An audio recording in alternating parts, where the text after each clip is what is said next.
Hello and welcome to hello and welcome to Fender Play Live. I hope that came through clearly. Full disclosure, we are having technical difficulties. Our apologies. Sorry for our late start. We've been trying to figure it out. Who knows what will happen? It just proves that we're live. I'm your host, Eugene Edwards, and today is part one of a multi-part series all about the sounds of Motown. We're going to be checking out the artists and songs on Fender Play that define not just that label, it's a genre, really. Plus, we've got a very special giveaway to announce that has to do with this Mod Shop Acoustasonic that I'm playing right here. So make sure you stick around. Now, unfortunately, our guest, Floyd Fuji, can't join us tonight due to those technical difficulties, but he will be on here in a future episode. Some of you may remember he was here back in August on our Soul episode. We're very sad he can't join us tonight, but that's technology. It's almost like the car broke down on the way to the studio, but it wasn't a car and it wasn't a studio. It's computers and stuff. That happens. But tonight, you get the wonderful Dylan Caligiuri. Dylan? Hey, Oh my gosh, everybody. there you How are. you doing? Hello, America. Great Well, to see you are y'all. a snappy dresser, and how's that ficus doing? I'll tell you what, this ficus, the key is don't water it. That's what keeps it alive. That's what I've learned. the hard way. Wow, so it's a perfect bachelor plant. Exactly. Well, I'm glad to see you and your ficus are healthy. So today we're jumping into the first part of our series all about the sounds of Motown. On Fender Play, we have a huge catalog of classic Motown artists like Diana Ross, Smokey Robinson, Temptations, all the names you'd assume are there. So we're going to highlight some of those artists by covering a few tunes or at least digging into some of those songs and diving into what makes this such an iconic sound. Of course, we're live, so please drop your questions in the comments and stick around for the announcement about how you can win a custom Acoustasonic like the one I'm holding here. You want to hang out for that. This is a really special giveaway. Trust me, as somebody who's been living with this guitar for a while, it's a really cool thing. I want this in someone's hands soon. But first, let's kick it off with some music. We've got so many Motown tunes on Fender Play. And I'll be honest, it was very hard to choose just a couple for this episode. That's why I'm looking forward to doing more episodes. Dylan, what can you offer us right now in terms of a Motown song that displays something that defines that genre? Yeah, totally. I mean, one of the great songs that we have on the site is Easy by the Commodores, of course, featuring Lionel Richie. I'll play a little bit of it for you, and then I guess, we could talk about like these common themes that exist through so many of these songs and how this is an archetype for that. So.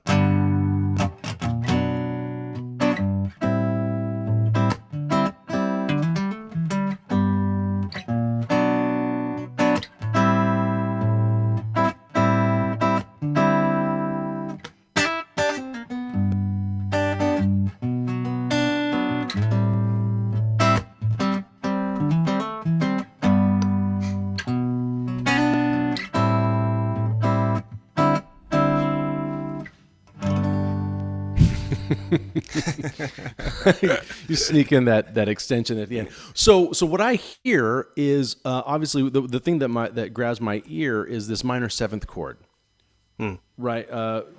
Let's see,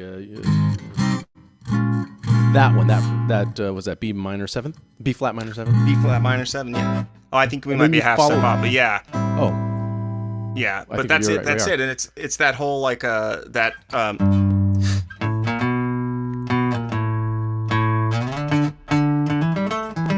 that whole walking bass line of that harmonic motion is the real trick to this song, and it's really kind of the coefficient between a lot of these Motown songs. And so if you're ever running at these, and we talk a lot about this when we teach it on Play, the idea here is to really kind of figure out how to walk through that harmonic motion and connect that to the next song and the next song and the next song. That's a great thing about the program is we connect those throughout. So right. Well, it's funny you mention that because that's to me. So I'm a pop guy. I'm a sucker for a big hook, and one of the defining things about Motown for me is that there's always something, like you mentioned, there's always some sort of motion going on, even in the chord changes that's supporting the main melody, and that helps make these songs extremely catchy. I think that the ear is always being pleased on every measure. In terms of the the songwriting, or at least the arrangement. It's always looking for some sort of movement that keeps the ear engaged, right? Right. Yeah. Now, to you, what else do you think defines the Motown sound? Yeah, well, it's definitely like a tone thing as well, but I would say in terms of the musical side of it, one of the biggest aspects I think of all Motown music is going to be the major pentatonic scale. So you've got,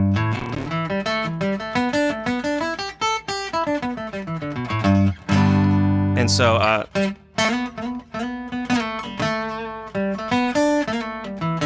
like most of all of these melodies come out of that scale. So it's kind of something where you just like many techniques, if you go through and you learn that scale as you try to learn the songs later on, it's really going to come naturally to you because it's already under your fingers. When you're playing through this guy,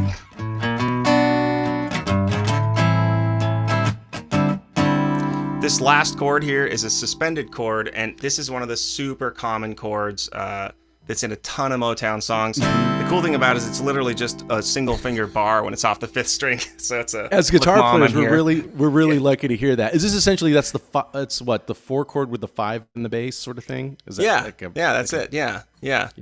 And you could even look at it as that B flat minor 7 chord, but with E flat in the bass. And so there's a lot of ways to think about it. When they're showing those in the songs, you always want to look at it in terms of the root, and so everything's in terms of A flat. So in that instance, E flat is the 5 chord. It's the 5 leading to the 1. A great lesson on that on Fender Play is the family of chords lessons, where we talk about how chords are built, and we build them across the neck and show you how chords are built out to create songs with. So it's no exception for easy. Right, and it's a great way of kind of unlocking the mysteries of the entire neck when you go through that lesson. So for me, Motown, it's the soul, R&B, gospel influences, those catchy pop melodies, really strong vocals, world-class singers. One thread, like I said, that I find throughout is that chromatic chord voicing, which can really be a lot of fun to play on guitar. And it doesn't have to be complicated. You can work it in triads. For instance, on Fender Play, you can learn Stevie Wonder's "For Once in My Life," which is a great example of this, and it's a fun one to play. And then the intro has this great. It's a 3 guitar intro thing. There's a one that starts as, and then another guitar comes underneath that, just doing this. And then a third guitar kind of plays this little.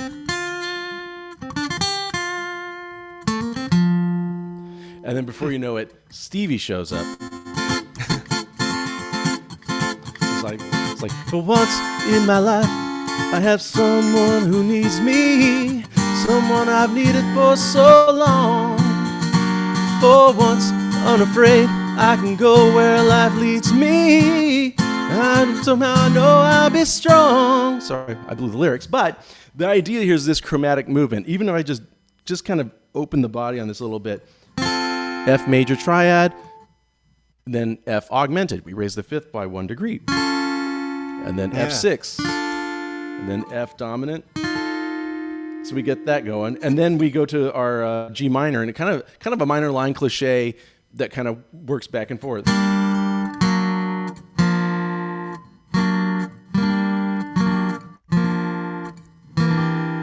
And then back to our root, and then this wonderful C augmented underneath on that line. Somehow I know I'll be strong. So in that one, 2 of our notes in the triad move down half a step and work back up, and then you've got the world-class singer like Stevie Wonder kind of doing his magic on top of all that. Right. And I think this keeps this really catchy pop thing going, and the songs are very concise. Or rarely does up until the early 70s, rarely does a Motown record go past 2 minutes, 2.5 minutes. Right. Yeah. So there's always they said what they needed to say. And they were they were arranged so well that they didn't lose any time getting there. And I think that's something that, of course, the Beatles understood that. A lot of the great pop records understood that, and those Motown writers and arrangers certainly were aware of it. Now, may I ask you real quickly, what are you playing? Oh yeah, well, I'm playing an Acoustasonic just like you. This is the black model, black covering here, and it's got This guitar actually plays really well right out of the gate. So I'm imagining these guitars hold their tune really well as well. And so far, I have yet to tune it once. So I don't know if you can tell, but yeah, what you were just talking about, this concept of like, okay, I'm gonna demo it for you. How about that? I was gonna say, right? yeah, just kind of give.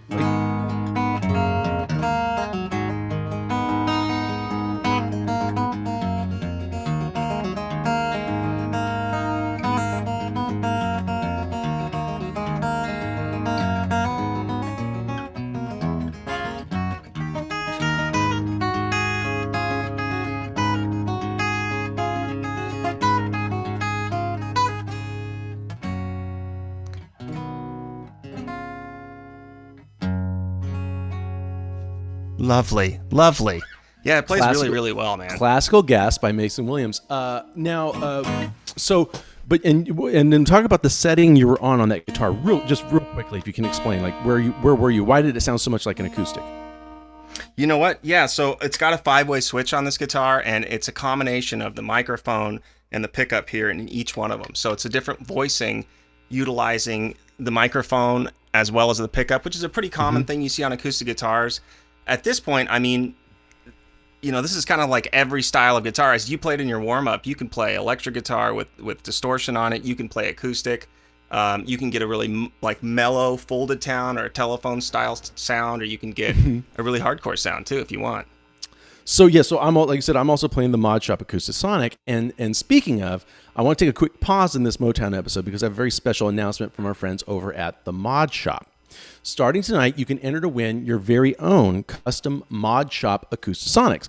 Now, for those not familiar, the Mod Shop allows you to design your own customized guitar. You can pick from limited edition colors, neck shapes, pickups, hardware, and they just added the Acoustasonic Telecaster. So this one I'm playing is aqua teal color, and that's exclusive to the Mod Shop. It has a channel-bound mahogany neck along with ebony tuners. If you look here, see, there you go. It's very, very cool. And of course, I love the electronics, going from acoustic settings to electric. A lot of fun, and also this really unique look. So, you can win your very own customized Acoustasonic Tele simply by entering at the link in the description. This is an insane deal if you win. Trust me, this is a big deal, you guys. So don't miss out. And you have until next Wednesday when we'll announce the winner on this very show. Okay, let's get back to Motown. Dylan, how about another tune? Do you have another one with great changes in that melodic sense there that kind of helps us define that genre? Absolutely. It's another great example of what you were talking about, which is like sort of contrapuntal motion in a song. So let's see. So this one, I think the Michael Jackson version of it is definitely the most famous version, but it's I'll Be There. So yeah.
Very beautiful. I'm always wondering how you just like the record.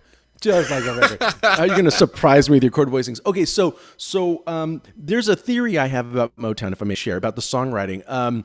There's either the really hardcore R&B style of songwriting, like we heard like a lot in like a lot of the early Smokey Robinson stuff, or like Heard It Through the Grapevine. And then there's the other style of writing in within that genre that I think is very influenced by jazz and the American songbook, like Gershwin, Cole Porter stuff. The Holland Dozier Holland songs usually have this trademark, but not just theirs, where there's this thing where you're not on the one chord, or you're always kind of holding off on the one chord as long as possible, and when you do land on it, you move away from it, or you shift it around as soon as possible. And then and I'll show that in the next musical example. But what happened in that song, that bridge, like we clearly were in one key, and then something happened when you got to that middle eight. Right. It was basically we had a modulation, so we moved from our home key, which was the key of E. We moved from the key of E to the key of G, which is actually not necessarily a closely related key in the sense that normally you would move to the key of C sharp minor, or you might move to the key of B. So it's kind of a radical direct modulation that's not even set up. It really grabs the ear when that shift happens, but then it gracefully moves back to our original key of E. So just as another pop example, like Here, There, and Everywhere by the Beatles is in G. And then in the bridge, it goes up to the minor third chord too. It does that same shift. But we saw that Gershwin and those guys, those songwriters of that era would do this trick a lot. So it's interesting to me that the Motown writers were able to carry that tradition over and modernize it the way that they did. Right. Yeah, absolutely. And it's actually has origins way back in like Beethoven days. If you go back and you listen to a sonata on piano, that's what they did. They tend to move in tertiary movements, and it has specific relevance. And Beethoven too was a Detroit guy, I believe. He came out of Detroit. Yeah, he pronounced it Detroit. Detroit. Yeah, we're gonna mess up all that. So if you're maybe just getting into Motown and you want to listen to more, we could put a lot of artists on the must-listen list. You've probably heard a ton of these songs already. They're ubiquitous. I want to remind you guys, drop us your Motown guitar questions. We'll try to answer them right now during the show. Or just mention some of your favorite Motown artists that you like. Obviously, Jackson 5, Smokey Robinson and the Miracles, the Supremes, who I'm going to play next. There's obviously Marvin Gaye, the Four Tops, the Temptations, all those great vocal groups, and the great... well, I don't know. It just goes on, and a great house band, obviously the Funk Brothers, and we'll talk about some of those guys a little later in the episode as well. But the idea here is that you can learn all these songs. All the artists I just mentioned are on Fender Play. So here's the next song. I think is just a beautiful pop question. I mentioned Supremes, and I'll play a little bit of Baby Love, which you can learn on Fender Play, and it goes back to that chromatic chord pattern that we talked about earlier. And it, like almost all Motown records, it has a very distinctive intro. This thing opens up with, let's see, I'll just say it with an acoustic sound because I can. Let's see, it's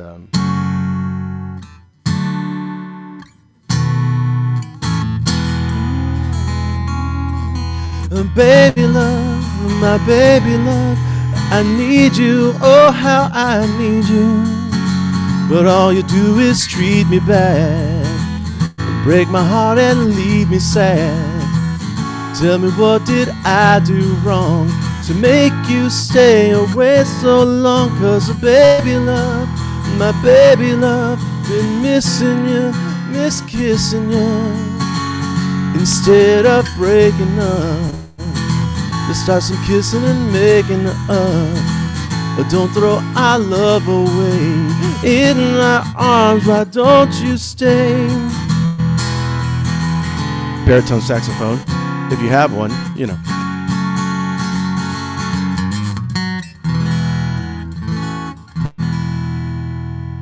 And then that modulates half a step, I think, at that point in the record. But the idea here is this beautiful movement.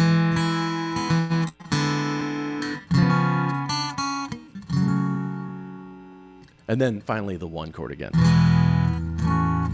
But it has that movement, and it really shows off Diana's cooing vocal, which I could not impersonate. No, it was great, man. That was really good. There's like 4 different ways that they tend to really move those counterpoints on those songs, and one of the really cool ways is to keep one note the same the whole time. So yeah,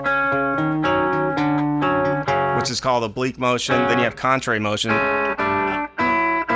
where both two notes are moving, right? So one can be moving up, and then another one that's really common is for one note to stay and the other note to be moving down. So, Well, and that's what you see a lot in the bass movement of that. it's all there, but there's also a simplicity to this music that also is very, very appealing. In fact, if you're a guitarist, we got a question here from Susan, who's watching on YouTube. She's asking, what are the easiest Motown songs to learn for a beginner? That's the great thing about Fender Play, though, by the way, is that even though Dylan and I may be playing kind of these voicings, we're trying to cover a lot of ground. On Fender Play, it has a lot for the beginning guitar player. One of the ones one of the first Motown records I learned how to play was that guitar intro to My Girl, which mentioned the scale that you mentioned earlier. But My Girl to me is like the number one. That's the easy, in terms of being able to move yourself into that Motown feel. I would start with My Girl. How about you, Dylan? Yeah. What's your suggestion? I would start with My Girl. I mean, because basically that pattern. I got sunshine. Major. On a cloudy day, and you just move it around, and it's something that you can take on pretty quickly, and it's really easy to recognize by ear, which is always a great way to know something. That's a great pick for the first Motown song you learn on guitar, actually. And in the Facebook community, Grant is asking us, is there a specific time signature to most Motown songs? To my ear, the 4/4, the common time signature, is the predominant time signature in Motown, and one of the, and also is one of the hallmarks of the Motown sound is the way that on the beats 2 and 4 you get not just Benny Benjamin's snare drum, but you also get the tambourine, and you also get a guitar usually chopping a chord on those sounds. Like if you wanted to create the Motown sound, I would start there right in 4/4 time and have a couple of things slamming on the beats 2 and 4. Absolutely. So like you said, like with My Girl, you've got that movement of that da da da da da da, but you also hear that chop, right? And that to me is, and that's in fact one of the guitar players, one of the studio players, Eddie Willis. His nickname was Chank because he tended to play that part. That.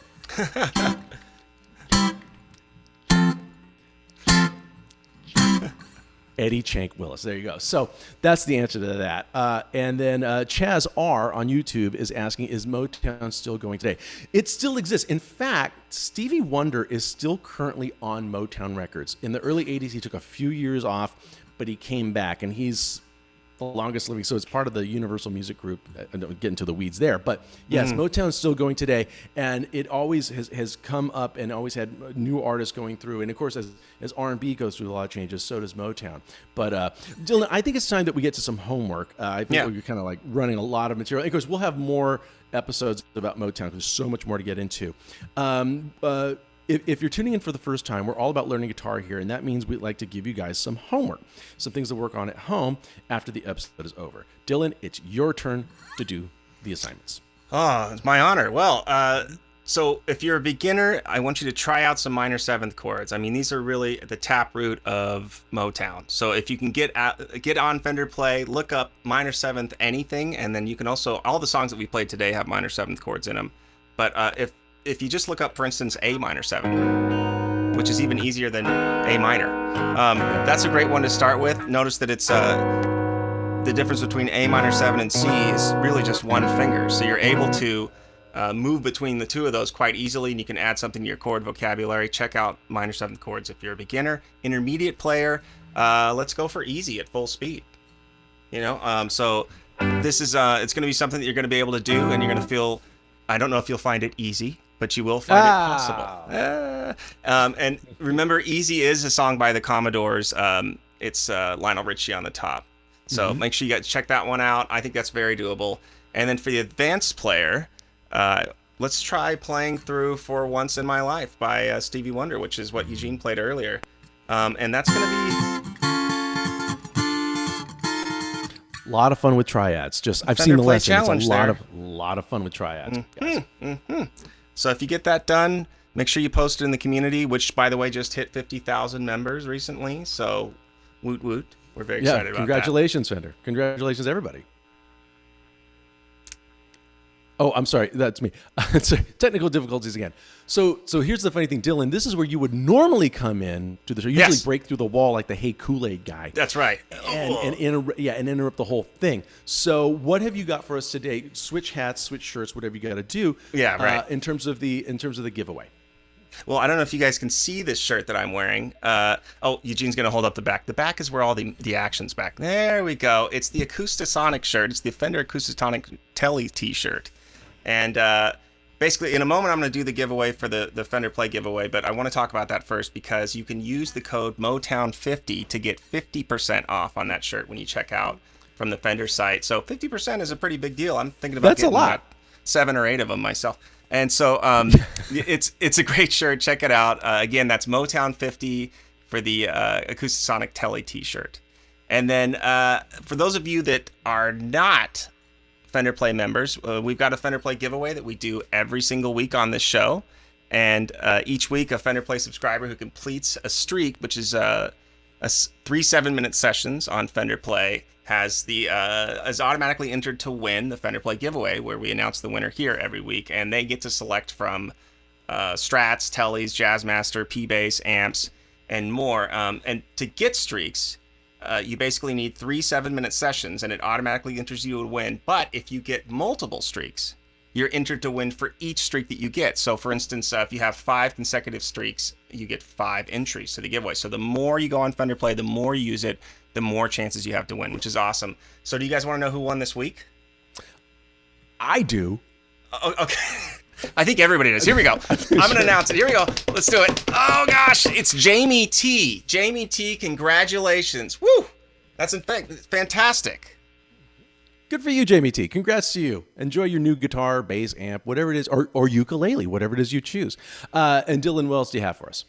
Yeah, make sure you post it, Jamie. We want to see what you want. So, we've got a couple things that are new. Well, we've got quite a few that's new on the site. It's always hard to pick from is the problem. But one big time new thing is going to be the blues collection, which we talked about blues a couple shows ago, and this is a great way for you to step up not only on the techniques of that, but there's quite a few songs in there. The first thing that's in there is a shovel. So let's see here. So that's like a paramount ability to the blues. Quite a few of the songs we just played had dominant 7th chords in them. So slides, hammer-ons, a bunch of stuff on there. Also, a big one that we've got is Oasis by Wonderwall. No, it's Wonderwall by Oasis. They may have a song called Oasis. There may be a self-titled one. I don't know. I could get bailed out on that at some point. But that was Perry's Dylan mistake for the episode. Oasis. So Wonderwall by Oasis. Make sure you check that out. There's a ton of new stuff. The collections are popping. Make sure you go on and check them out. Well, thank you, Dylan. By the way, that Wonderwall by Oasis, just an iconic song from the 90s. And how many times was that thing dedicated from some guy to some girl on some radio show?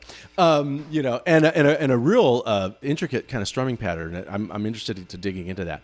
Dylan, can you play a bit of that Wonderwall? I mean, I know it usually takes a capo, doesn't it? Do you have one? Yeah, no, I don't have it with me. Let's see. Well, I'm tuned differently than you. You give it a shot. You know, without the capo, I think I probably wouldn't even remember it. Actually, without the capo.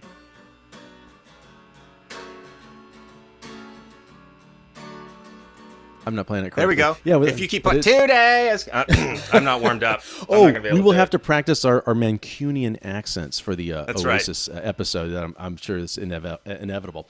Well, Dylan, thank you so much for helping me out today. Again, to everybody tuning in, thank you so much for being patient with the wait, with the technical difficulties. My apologies to our guest who was not be able to join us today, but I'm sure we'll have him on a future episode. So we kind of improv this one here on the slide, but. All the songs that we talked about, all the artists we talked about, Motown, it's on Fender Play. Please go and tune in and start learning. So, and keep practicing, keep safe, and we'll see you next time. Everybody plays out on a G chord. You ready? Dylan? Let's do it. You start.